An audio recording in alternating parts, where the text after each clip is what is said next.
กราบพระทำวัดเช้าครับ ทั้งหมดกราบพระพร้อมกันครับกราบกราบกราบ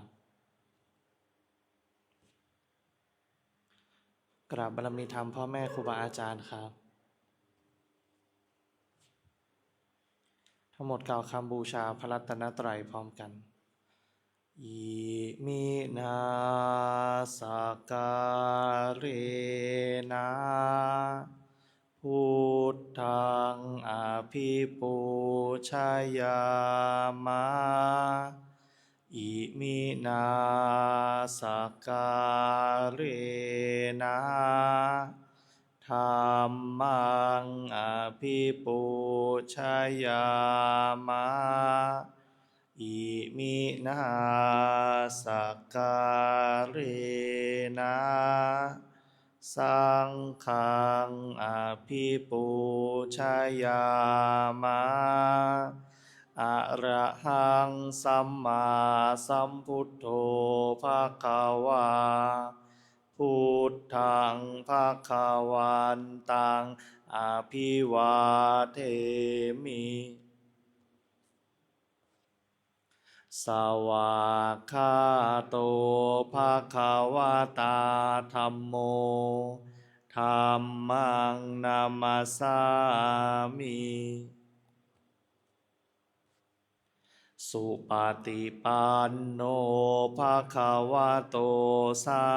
วกสังโฆสังฆังนะมามิ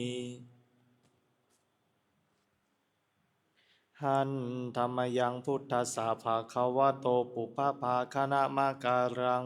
กโรมะเสนะโมตัสสะ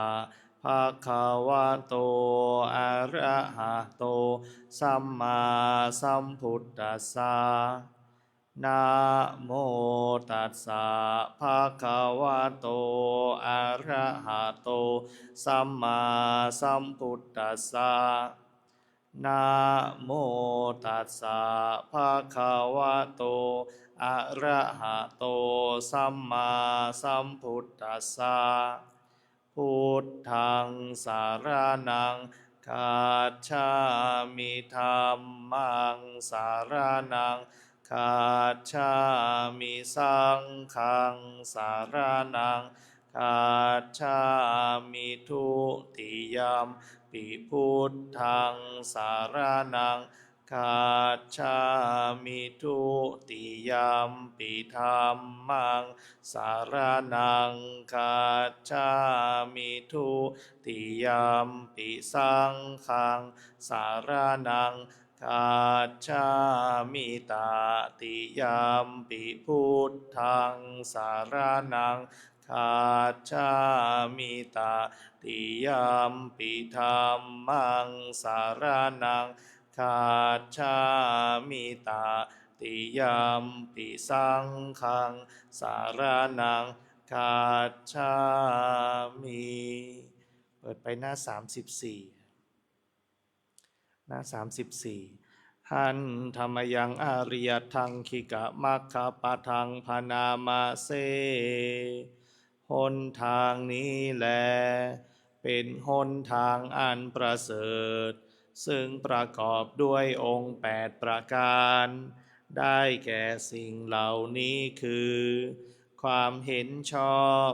ความดำริชอบการพูดจาชอบ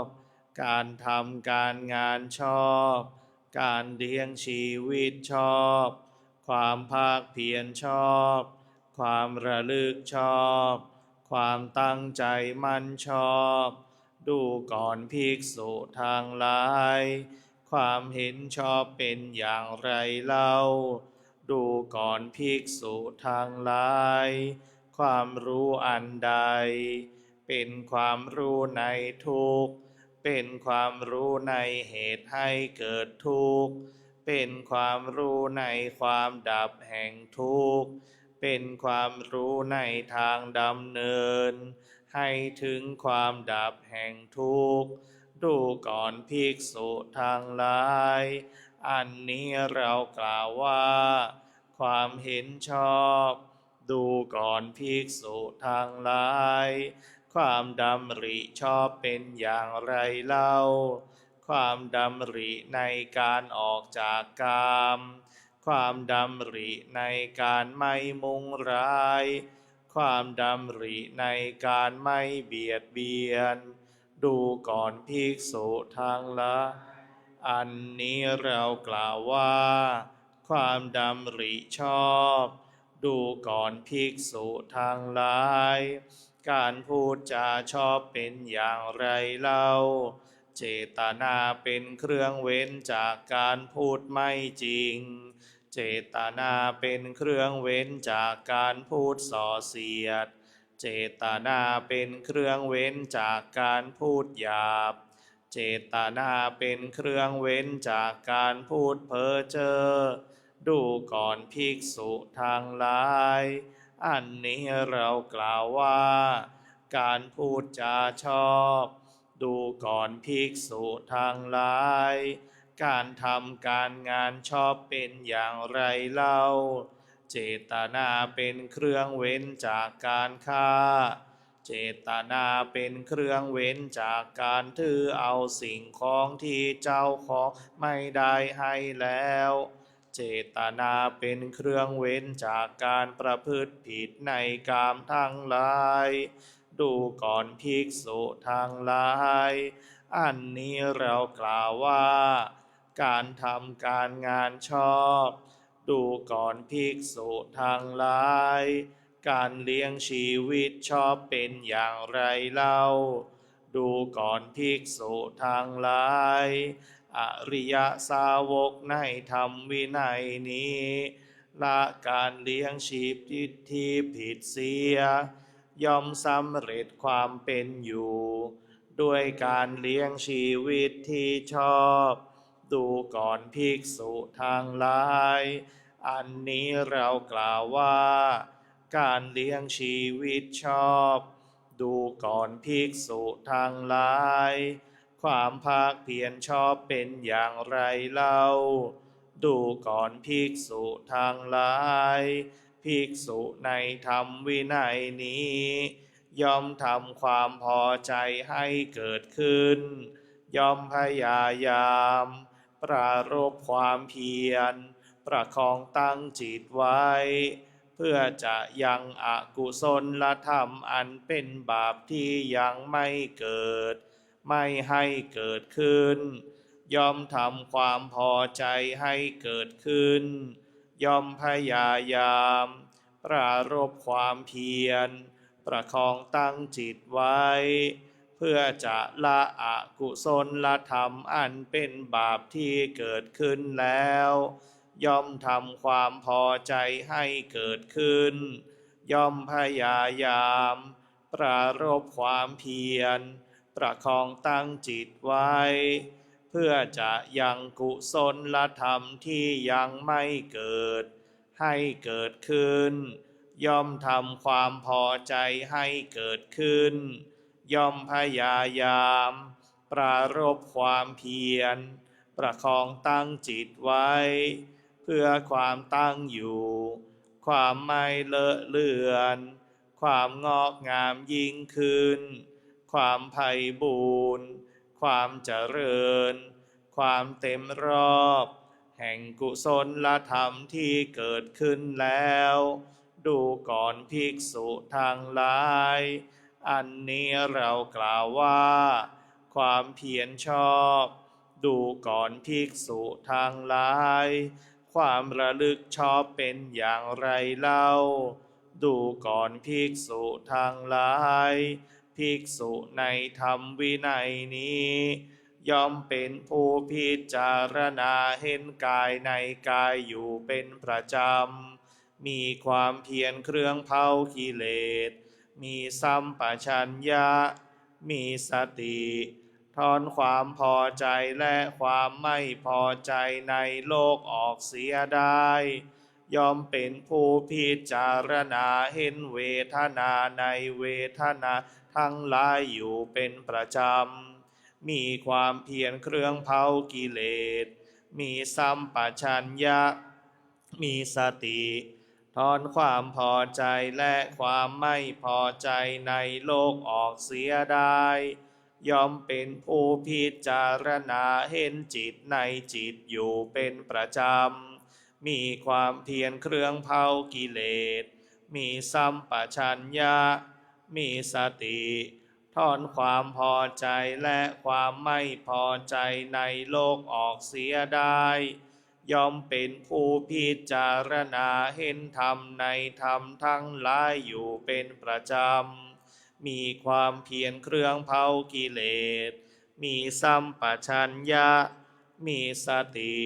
ถอนความพอใจและความไม่พอใจในโลกออกเสียได้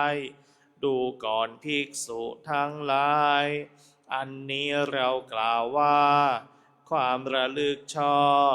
ดูก่อนภิกษุทั้งหลายความตั้งใจมั่นชอบเป็นอย่างไรเล่าดูก่อนภิกษุทั้งหลายภิกษุในธรรมวินัยนี้